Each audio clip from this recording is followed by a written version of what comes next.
C'est à vous, Daniel.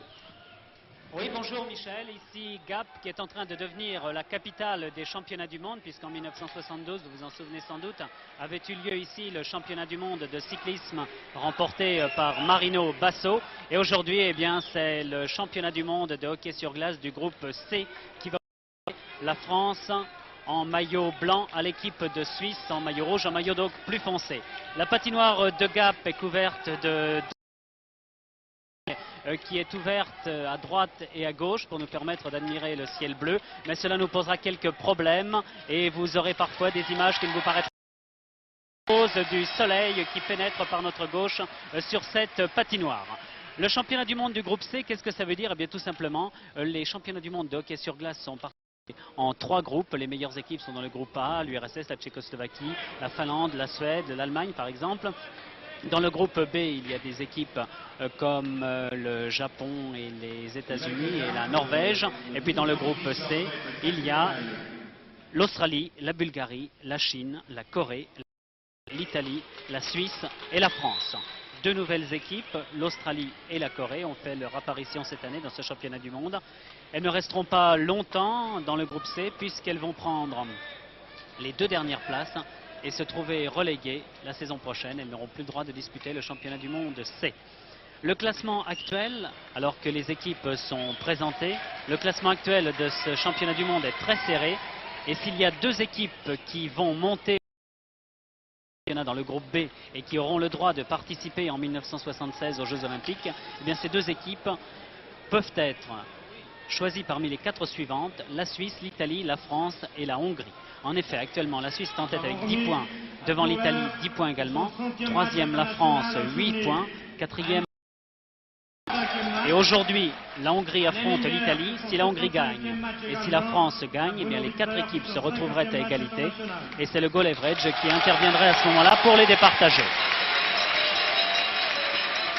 C'est le joueur suisse Thurler qui est récompensé pour sa 100e sélection. Thurler de la Chaux-de-Fonds. Alors que retentit l'hymne suisse, cantique suisse. C'est l'hymne officiel helvétique depuis... Avant, vous le savez, c'était le God Save the Queen.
Il y a en Suisse 12 000 joueurs de hockey sur glace, 80 patinoires couvertes, 80 patinoires artificielles. Et en France, à peu près 6 000 et une centaine de patinoires artificielles.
À Gap, un public, il y a plus de 3000 spectateurs aujourd'hui, plus de 1000 spectateurs sont restés dehors. Et l'on peut dire qu'en France, le hockey sur glace, à l'occasion de ces championnats du monde, trouver un public, oui. Il y avait 6 à 7 000 spectateurs pour toutes les rencontres qui se sont disputées à Grenoble. À Lyon, le succès populaire a été un peu moins important. Ici à Gap, l'équipe de France se sent chez elle, un peu comme l'équipe de Berck dans sa salle ou le Clermont Université Club pour un match important de la Coupe d'Europe féminine. L'équipe deux brillantes victoires ici même jeudi et vendredi soir contre la Chine 6-2 et la Hongrie 6-4 après un mauvais début de championnat où les par les Bulgares et les Italiens. Deux matchs qu'avec un minimum de chance ils auraient pu remporter. Et l'équipe de France est au niveau des meilleurs. Il n'y a peut-être qu'une équipe qui doit dominer ce championnat et qui devrait théoriquement l'emporter aujourd'hui, c'est l'équipe suisse. Mais les Suisses ont connu aussi une mésaventure face à la Hongrie, battue par 2-1. Et rien ne dit que les Suisses réussiront à s'imposer aujourd'hui face à une équipe de France qui est survoltée devant son public, je le répète. On peut quand même voir, d'après tous les résultats des rencontres disputées jusqu'à présent, que la ligne est en faveur de l'équipe suisse qui a battu l'Australie 20-0 alors que la France gagnait seulement 10-0. La Suisse a battu la Bulgarie 4-0 alors que la France était battue 5-2. La Suisse a battu la Chine 13-0, la France ne gagnait que 6-2. La Suisse a battu la Corée 15-0 et la France 12-4. La Hongrie a battu la Suisse et la France a battu la Hongrie 6-4. C'est le seul résultat qui nous permet d'espérer aujourd'hui. Et contre l'Italie, victoire de 4-2 des Helvétiques alors que les Français étaient battus 4-1. L'équipe de France, vous reconnaissez au hasard le numéro 1 qui sera aujourd'hui le gardien de l'équipe de France, qui est Jean-Claude Sozzi, alors que Bernard sera sur le banc des remplaçants aujourd'hui. Dans l'équipe suisse, c'est Molina avec le numéro 1 qui sera lui. Les Français, je vous répète que les Français sont à gauche en blanc. Le numéro 9 français, le 19 que vous voyez maintenant est Paul Lang. À droite de... Avec le numéro 9 ici, c'est Laurent Bibier, le petit joueur de Saint-Gervais, qui est très rapide, l'un des joueurs français les plus vifs, les plus incisifs, et qui va former aujourd'hui la ligne d'attaque avec Gurica et Boson. Il y a l'un des plus jeunes, Bibier, 21 ans, Gurica, 30 ans, et Boson, 36 ans. Boson est de Megève. Gurica, après avoir joué à Chamonix, joue maintenant dans une équipe allemande, à Bad Nauheim. Et Laurent Bibier joue, lui, à Saint-Gervais.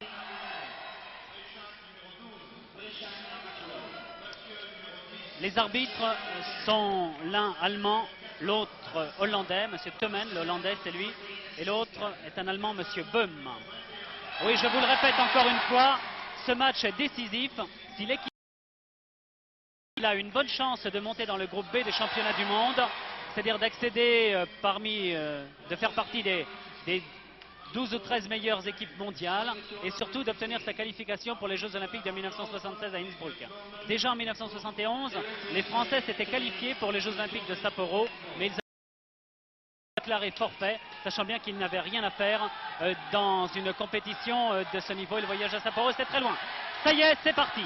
Une rencontre de hockey sur glace se dispute en tiers-temps de 20 minutes de jeu effectif, c'est-à-dire à peu près une demi-heure de jeu réel. Je vous précise, je vais vous rappeler très rapidement les règles du hockey sur glace. La patinoire est partagée en deux camps par une ligne rouge centrale. C'est celle que vous voyez maintenant à la droite de votre écran. Le camp des Français est à gauche, le camp des... Et puis en plus, il y a deux autres lignes, une ligne bleue à gauche, une autre ligne bleue à droite, maintenant vous l'avez aperçu, qui partagent la patinoire en trois zones, la zone de défense, la zone neutre et la zone... Ces trois zones permettent de déterminer, ainsi que la ligne rouge centrale, permettent de déterminer les hors-jeux. Il n'y a pas de corner, il n'y a pas de sortie en touche au hockey sur glace, il y a des pénaltys, il n'y a pas de coup franc non plus, mais il y a des pénalités de prison. Et une équipe qui commet une faute, c'est l'une des bonnes choses du hockey sur glace. Le joueur prison pour 2 ou 5 minutes et son équipe pendant ce temps joue en état d'infériorité numérique à 4 contre 5, voire même à 3 contre 5, ce qui la pénalise lourdement et ce qui donne un avantage numérique très important à l'autre formation.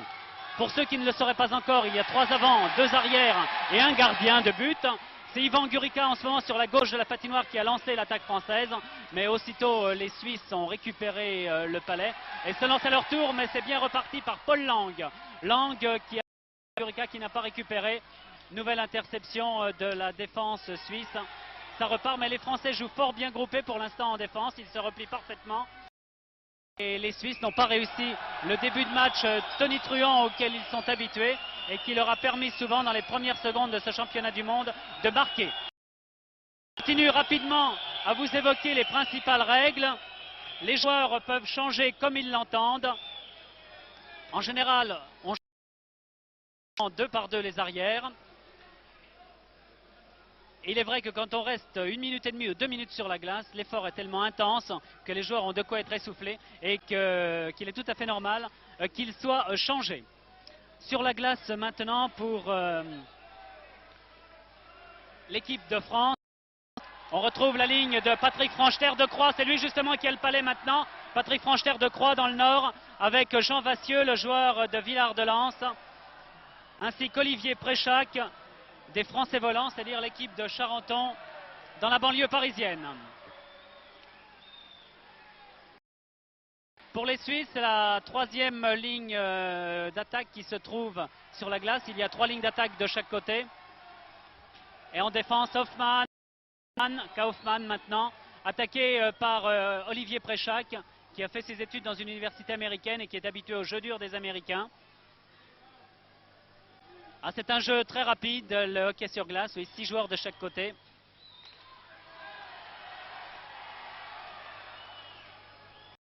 Les Français partent bien, ils ne se laissent pas imposer le jeu des Suisses qui démarre pourtant sur la gauche par Friedrich. Friedrich, le joueur du Servette de Genève, avec Widwer. Widwer qui centre, mais il n'y avait personne sur l'aile droite des Suisses. Et c'est Olivier Préchac qui dégage très loin en avant. C'est une autre règle du hockey sur glace, quand le palais glace, il y a un dégagement interdit et l'on engage dans la zone de défense de l'équipe qui a commis cette faute, qui a commis l'erreur de dégager loin en avant. Ici, l'avantage est toujours donné dans les règles du hockey sur glace à l'équipe qui attaque et celle qui défend par tous les moyens est pénalisée. C'est Ray maintenant c'est la ligne de Gab justement qui est à l'attaque maintenant et Ray qui vient de tirer mais beaucoup trop mollement sur Molina, le gardien suisse de Lugano qui n'a pas eu de mal à arrêter ce palais. Le palais quand il est envoyé à 90 km à l'heure peut faire très mal, c'est la raison pour laquelle les gardiens de but sont masqués, protégés et les joueurs portent un casque et également un protège-mou. L'engagement se fait entre Galland et Lotte. Galland pour la France, Lotte pour la Suisse. Alors que l'arrière numéro 2 est Bernard Cabanis, un futur vétérinaire, un joueur de Charenton. À l'aile droite, le 7, c'est Ray. Le 18 au centre français, c'est Daniel Galland. Cette ligne d'attaque est composée entièrement de joueurs gapençais qui sont devant leur public et qui sont follement encouragés. Voilà une reprise de Paul Lang juste à la limite de la zone bleue. Le temps n'avait pas quitté la ligne d'attaque, la zone d'attaque des Français qui peuvent poursuivre leur offensive. Même si les Suisses récupèrent pour l'instant le palais et partent de très loin, de très loin.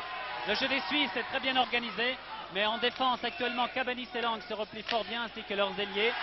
Et c'est une nouvelle attaque de Daniel Galland qui a le tort de tirer trop sur le gardien de but au lieu d'envoyer carrément sur l'aile gauche vers Georges Lieberman qui s'était bien avancé.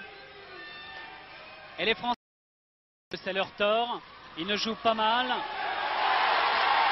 Mais ils ne savent pas souvent conclure dès qu'ils se trouvent dans la zone adverse. Ils ne savent pas concrétiser leur avantage.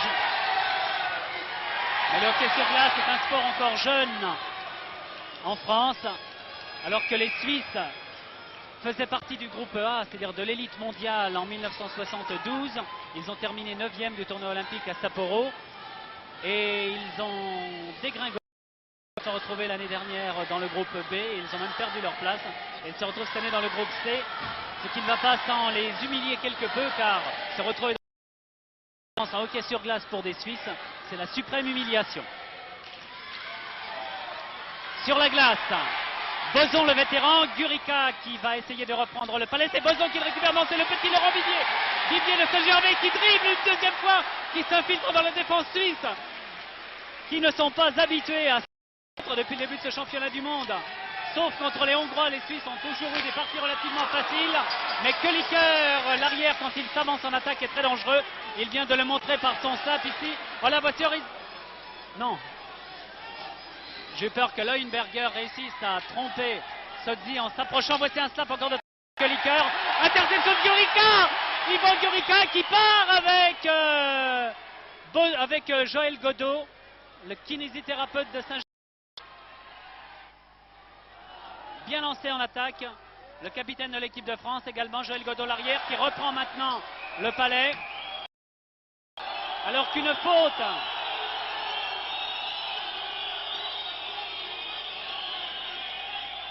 est si contre le numéro 10 suisse, Turler.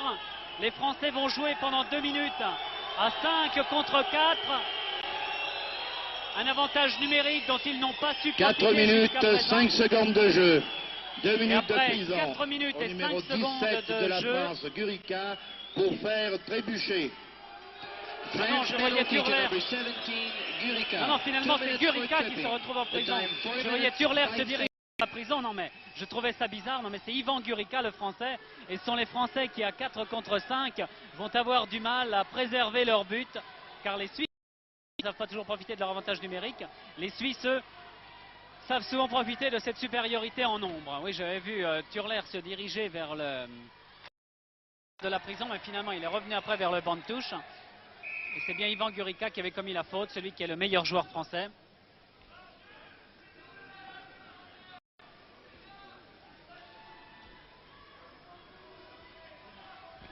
Pour l'équipe de France, il y a donc le 12 qui est prêt. Le 14, Francheterre. Le 15, c'est Wittwer pour les Suisses. Le numéro 2, c'est Cabanis. Et le 19, Paul Lang. Le 15, Wittwer de l'équipe suisse. On attaque tout seul. Un beau body check d'Olivier Préchac. Je vous disais qu'il était habitué au jeu dur des Américains. Il l'a prouvé là en n'ayant pas peur de bloquer Wittwer.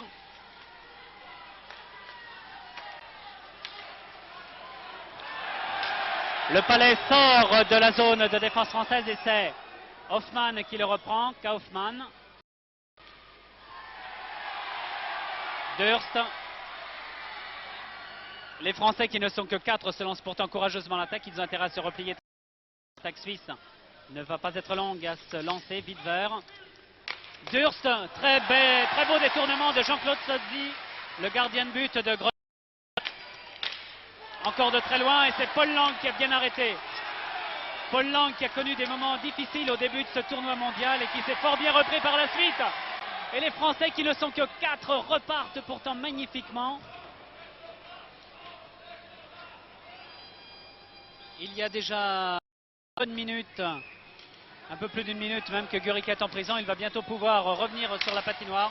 Nouvel arrêt de Jean-Claude Sodzi, Lang dégage. Et Patrick Francheterre revient sur le banc des remplaçants. Et les 4 Français que l'on va trouver sur la glace maintenant. Paul Lang. Et celui qui arrive le 9 est Laurent Bibier. Et le 11 Alain Boson. Le 21 de dos pour les Suisses est Berger. De Langnau. Le 18 et le 12 Neininger. Et pour la France, c'est Oprandi qui engage. Avec Godot à ses côtés.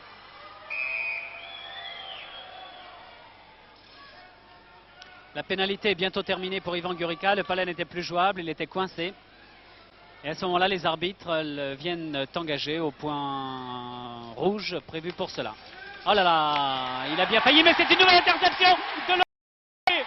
Magnifique, le jeune joueur de Saint-Gervais qui est d'une vitesse qui étonne. Fin d'infériorité numérique pour la France. Fin de pénalité pour la France. Les Français sont à nouveau 5 en attaque. 5 sur la glace plutôt. Ah là là, il s'en est fallu de fort peu que Boson reprendre ce palais.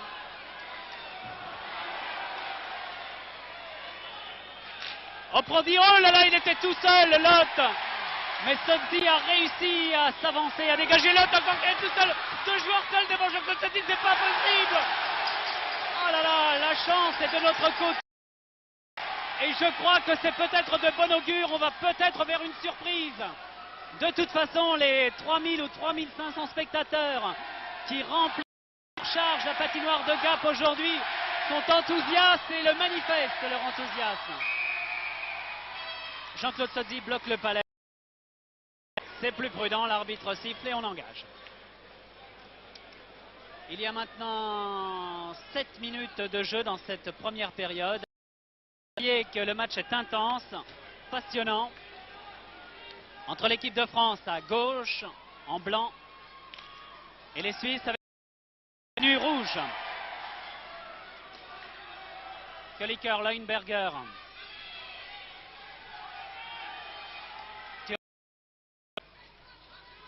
Vers Dubois. Et Guy Dubois, un joueur d'origine française, un jurassien d'origine. Kölliker. Paul Lang reprend très bien.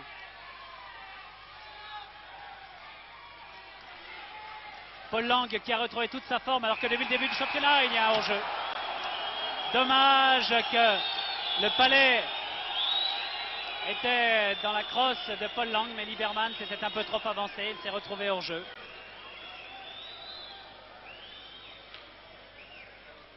Engagement entre Daniel Galland et Turler.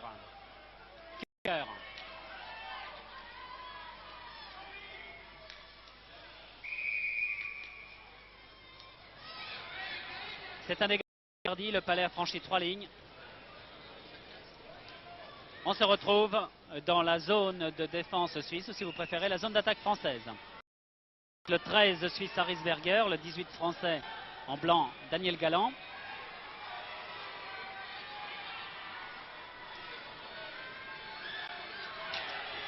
Et Leuenberger contre Daniel Galland. Ils sont coincés tous les deux contre la balustrade. Le palais lui aussi est coincé. Vous avez peut-être remarqué que celui qui est considéré comme l'un des meilleurs joueurs français, Jean-Michel Boissonnier de Saint-Gervais, ne jouait pas aujourd'hui. Tout simplement parce qu'il avant-hier. Et il entrera peut-être sur la glace si l'on a vraiment besoin de lui. Smagnoto ne joue pas non plus, le joueur de Villard-de-Lans. Sauf pour les foulures. Charret a les ligaments déchirés. Guénon a une foulure lui aussi. Et Préchac qui a joué quand même est légèrement blessé. Encore un hors-jeu des Suisses.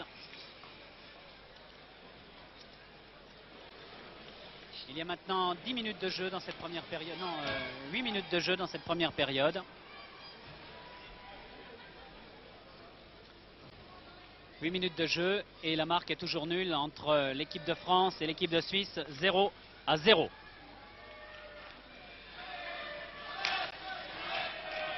J'ai eu l'occasion mercredi soir dans Match sur la 2 de dire beaucoup de mal des joueurs français qui avaient été décevants au début du tournoi, mais Vassieux ici montre combien cette fin de championnat du monde, les Français se sont réhabilités. Vassieux en attaquant qui a centré sur Francher qui n'a pas pu reprendre. Mais l'équipe de France a fait 2 matchs consécutivement plutôt contre la Chine et la Hongrie, merveilleux. Et aujourd'hui encore, l'équipe de France ne souffre absolument pas contre cette équipe suisse qui, je vous le répète, il y a 2 ans encore, luttait en championnat du monde contre les Suédois. Ils n'avaient été battus que d'1 but par les Suédois, ils avaient même battu les Finlandais. Ils luttaient aussi contre les Tchécoslovaques, contre les Soviétiques. Et bien cette équipe de France, pour le moment, fait jeu égal avec l'équipe suisse. Oprandi. En avant vers Francher. Oprandi encore, qui tire bien en avant. Francher reprend. Le changement d'aile n'a pas été réussi. Encore une fois, c'est Préchac qui a envoyé loin en avant vers Vassieux. Mais la défense suisse, bien. Avec Kaufmann et Hoffmann. Friedrich. Bel arrêt de Jean-Claude Sodzi. Nous avons dans l'équipe de France la chance de posséder 2 excellents gardiens de but. Jean-Claude Sodzi et Bernard Deschamps.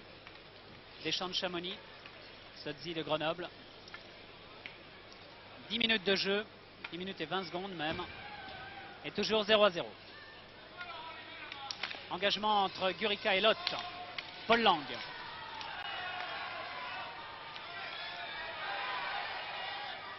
Zenhausern. Locher. Encore une belle interception des Français par l'intermédiaire de Boson. Gurica. Boson plutôt.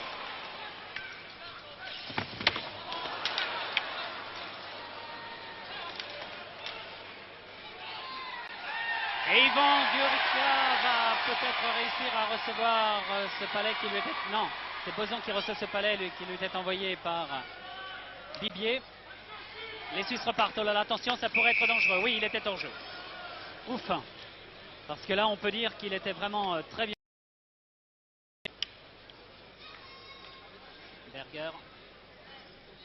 Mais l'arbitre hollandais, M. Tummen, était très bien placé. Il n'a aucun mérite, c'est son rôle.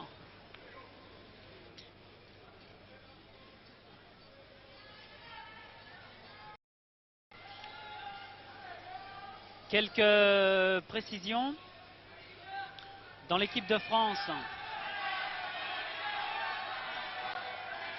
En France plutôt, c'est Saint-Gervais qui a de bonnes chances d'être champion de France cette année, après une longue domination de Chamonix.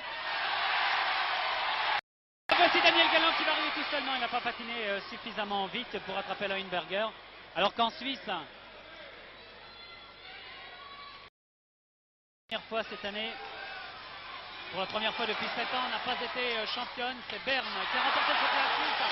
Et c'est justement le numéro 14, je pense, Dubois de La Chaux-de-Fonds, qui a marqué le premier but. Après 11 minutes et 30 secondes de jeu.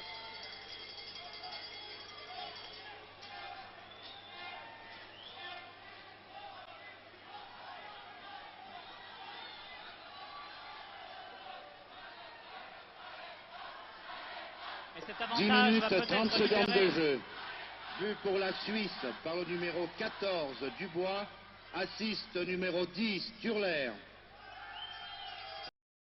Quand un but est marqué, au classement des buteurs, celui qui a inscrit le but marque un point, mais également celui qui lui a fait la passe décisive. C'est pourquoi on parle de celui qui l'a assisté. En l'occurrence, ici, c'était le numéro 10, Turler.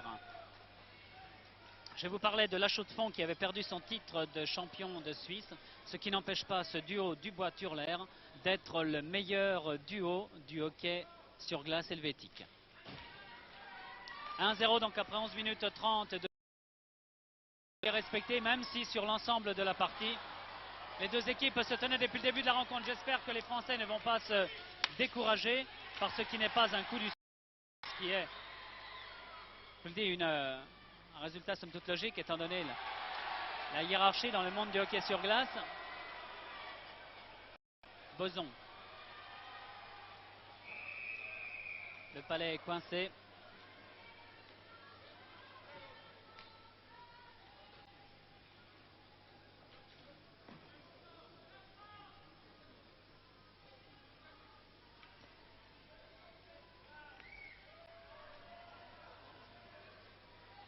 Nouveau changement de joueur dans l'équipe de France. Que le 12. Préchac à gauche. Le 10, Vassieux de Villard-de-Lans au centre.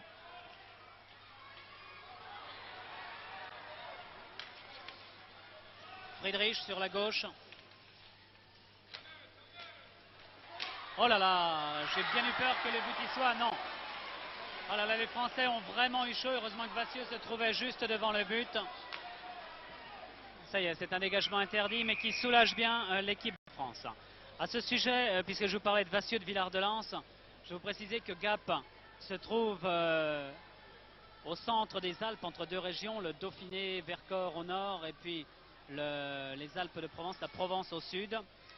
Et qu'à une cinquantaine de kilomètres d'ici, ce matin s'est déroulé sur le plateau du Vercors, la traversée du Vercors en ski de fond, qui allait du col du Rousset à Corançon. Et s'il y avait 872 concurrents au départ sur les c'est Verguet et Fort de l'HM de Chamonix qui ont triomphé devant Guy Alain Efèvre des Douanes de Besançon et Jeanne-Rose Vandel des Douanes du Jura. Et nous revenons au hockey sur glace avec Vassieux, justement le joueur de Villard-de-Lans, qui a essayé de s'opposer au tir de Hoffmann. Le palais est sorti de la patinoire. On va en chercher un autre. Ça ne coûte pas cher, un palais de hockey sur glace, 3,80 francs hors taxe. Faut pas s'en priver.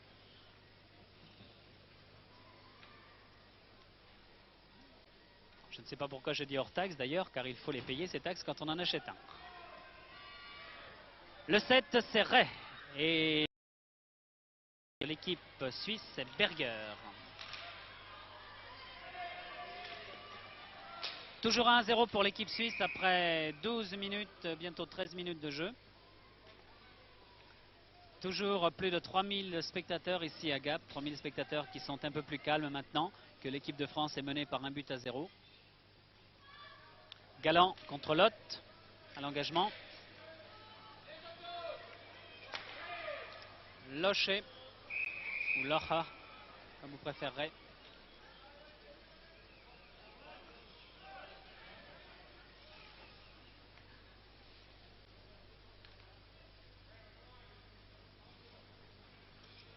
Le 18 est encore Galland, qui va engager contre l'autre numéro Slot de Cloten. Et l'arbitre, le 11, est hollandais.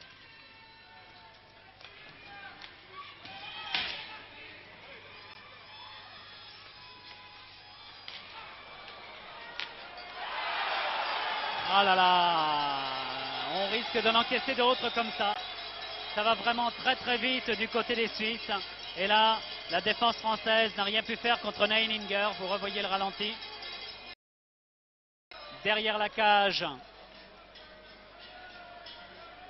Berger avait bien réussi à repasser le palais à Neininger, qui marque le deuxième but suisse après 11 minutes et 10 secondes de jeu.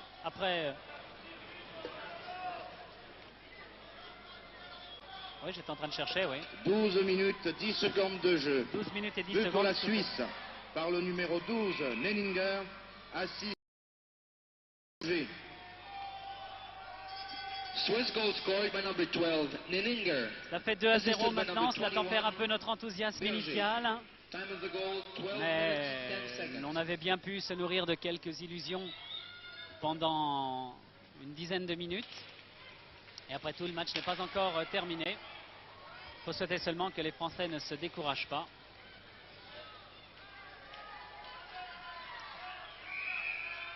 Dégagement interdit. On retourne dans la zone de défense suisse.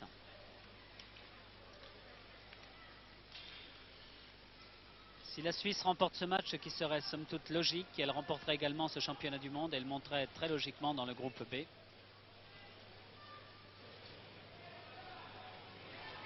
Et la deuxième place se jouera entre l'Italie et la Hongrie. Elle se joue d'ailleurs actuellement à Grenoble, au Palais des Sports, qui a accueilli, je vous répète, 7 à 8 000 spectateurs tous les soirs. Autant de monde que pour les 6 jours. Voici Laurent Bibier qui va arriver tout seul devant Molina, mais Molina est bien.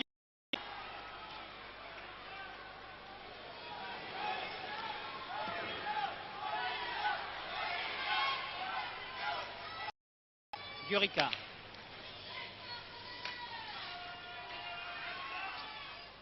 Lang. Loin en avant, c'est Ivan Gurica, mais qui a pris un sandwich entre deux joueurs, entre les deux défenseurs suisses, Kölliker et Leuenberger. Et à nouveau, l'attaque suisse peut se développer avec Horisberger, Turler et Dubois. Kölliker, Leuenberger, Horisberger.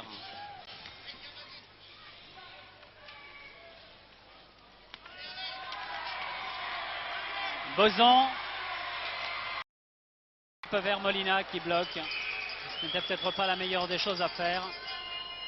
Il est préférable, quand on se lance à l'attaque comme ça, de tirer sur la bande. C'est ce que font les Canadiens. Ils projettent le palais vers la bande sur la droite ou la gauche.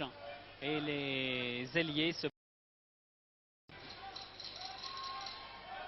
Les Français qui ont effectué une tournée au Canada pour se préparer au championnat du monde n'ont pas pu retenir bien sûr toutes les leçons, mais cette tournée leur sera profitable à longue échéance.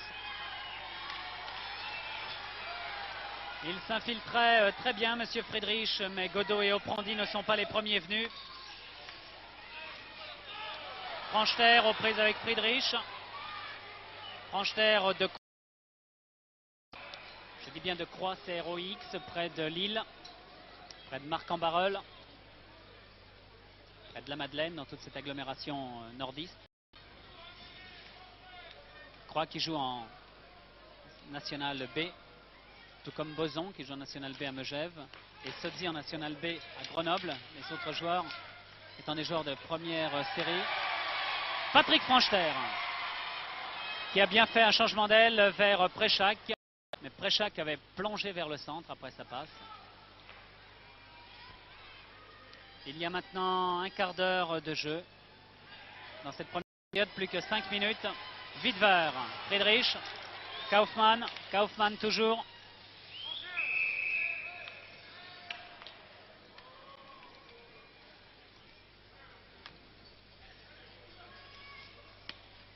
Et le coach de l'équipe de France, Pete La Liberté, canadien, crier à ses joueurs qui entraient sur la glace, allez, au boulot maintenant. Avec l'accent canadien, bien sûr.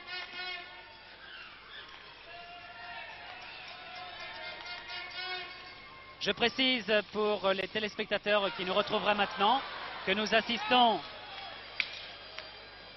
au dernier tour du championnat du monde de hockey sur glace du groupe C, entre l'équipe de France en maillot blanc et l'équipe suisse en maillot rouge, et que les Suisses, après 16 minutes de jeu, mènent par 2 buts à 0, oh là là, et Lot a bien failli marquer un troisième but. Le palais n'est pas encore sorti. Les Français ne sont vraiment pas suffisamment devant leur gardien, c'est incroyable. Pourquoi reste-t-il à marquer, à faire du marquage individuel au lieu de se retrouver devant Jean-Claude Sodzi? Et c'est la contre-attaque qui est engagée par Philippe Ray qui passe à Galland. Malheureusement non, ce sont des joueurs encore un peu jeunes. Les gars pensaient qu'ils sont des joueurs pleins d'avenir, mais qui manquent encore un peu de à franchir le rideau défensif suisse. Il y a aussi un verrou suisse à hockey sur glace. Il y a également une bonne défense française, un bon gardien avec Jean-Claude Sodzi. 15 minutes 30 secondes de jeu, plus que 4 minutes et demie à jouer dans cette première période. 2 à 0 pour la Suisse, but de Dubois après 10 minutes de jeu et de Neininger après 12 minutes et 10 secondes. La Suisse est en train de remporter ce championnat.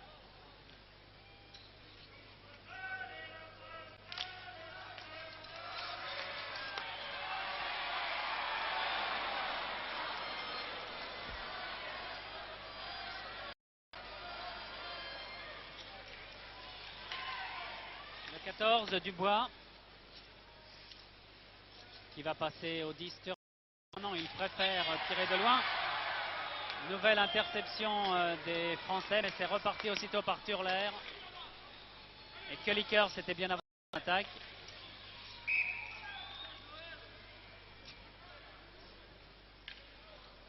Vous voyez le numéro 17 français. Vous allez l'apercevoir plus exactement.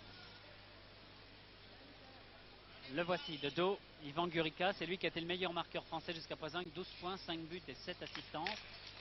Devant Boissonnier 8 points, Vassieux 8 points, Franchter 6 et Lang 6. Et chez les Suisses, alors que Laurent Bibier est parti, il oublie le palais en cours de route, dommage. Dubois. Bien arrêté.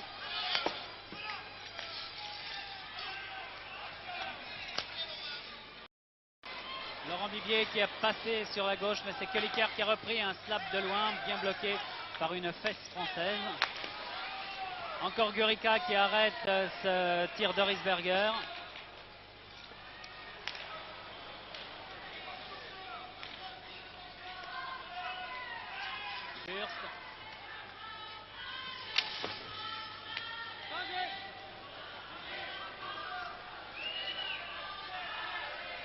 C'est Lot, Le numéro 18 qui a été le meilleur marqueur dans le championnat avec 15 points, 11 buts et 4 assistances.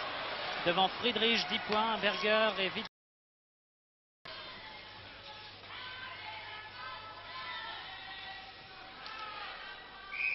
Et je peux vous dire aussi que les joueurs ont 70 minutes de prison depuis le début du tournoi et les Français 73 minutes. Ce sont les Chinois qui sont allés le moins souvent en prison, 54 minutes. Ça va faire plaisir à Jean-Yann. Et puis les Italiens, ils sont allés le plus souvent, 98 minutes.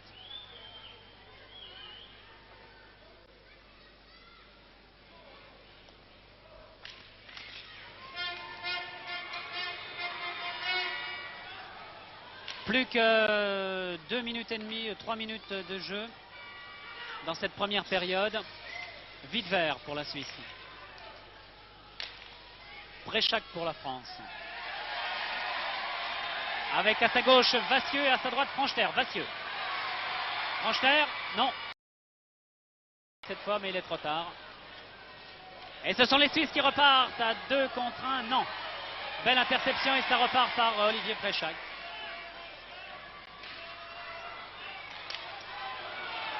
Nouvelle interception de Wittwer. Avec Friedrich à sa gauche. Wittwer encore. Friedrich seul devant Sodzi. Non. Hoffmann. Friedrich. Le seul joueur de Genève. Cette équipe suisse.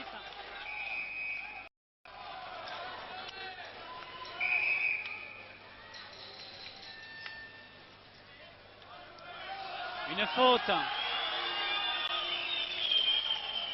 est sifflée contre Paul Lang qui a frappé un adversaire avec sa crosse, qui a poussé un adversaire avec sa crosse. Et pour terminer cette première période, les Français ne sont plus que 4 minutes, contre 5 Suisses. 2 minutes de prison au numéro On dit toujours 4 contre 5 alors qu'en fait c'est 5 contre 6. Les Français rentrent sur leur banc. Touche Pitt la liberté, l'entraîneur à droite.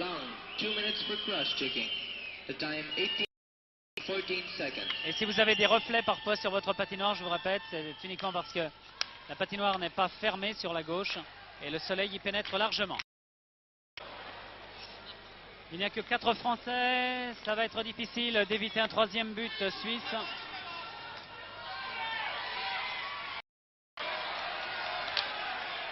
Oprandi dégage, mais il ne réussit pas à traverser la patinoire. Quand une équipe, je vous ai parlé des dégagements interdits, franchit cette 3 lignes, 2 bleus, 1 rouge par exemple sur la glace, mais quand une équipe est en état d'infériorité numérique, cette règle ne s'applique plus pour elle. C'est bien qu'elle peut dégager loin en avant, on ne revient pas rengager dans sa zone de défense.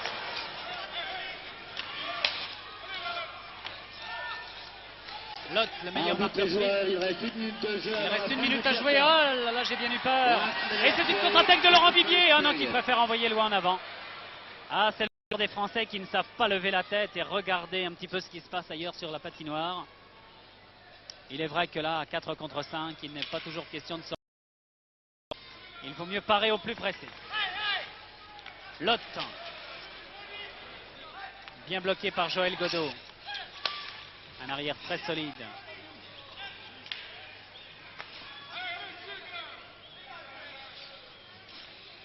Berger contre Godot. Le palais bloqué, Godot repart. Et il envoie loin en avant, ça y est, il est devant Laurent Bibier, il a le droit d'aller chercher ce palais. La Suisse a le droit aussi de le prendre au dernier moment. Et nous allons vous laisser Michel Drucker dans quelques secondes. À la fin de cette première période où les Suisses se mènent par 2-0, voici Yvan Gurica, le meilleur joueur français, qui opère d'ailleurs dans un club allemand actuellement, alors qu'il était à Chamonix ces dernières années. Nous allons vous laisser sur cette marque de 2-0 en faveur de l'équipe suisse et nous nous retrouverons vers 16h30 pour la fin de cette rencontre, pour le 3e tiers-temps, la 3e période, en souhaitant que les Français dans la 2e période puissent se reprendre. Mais nous attendons encore quelques secondes quand même. Vous m'entendez, Daniel? Oui, Michel. Daniel, vous savez que nous risquons, faute des organisateurs, d'avoir des problèmes d'horaire, car le match qui devait commencer à 15h a commencé à 15h12. Exactement, mais en fait, c'était pour Alors, nos amis de l'Eurovision. Et oui, je sais. Écoutez, Daniel, on va faire le maximum, mais cela dépend plus de moi, ça dépend du chef de chaîne, qui lui aussi a des impératifs horaires. Alors, nous allons tout faire pour avoir la fin du match. À tout à l'heure. À tout à l'heure, merci. Nous allons respirer un petit peu, Gaston Buffat, après ce match, cet excellent match de hockey. Je vais vous présenter un garçon dont la carrière rappelle quelques commentaires.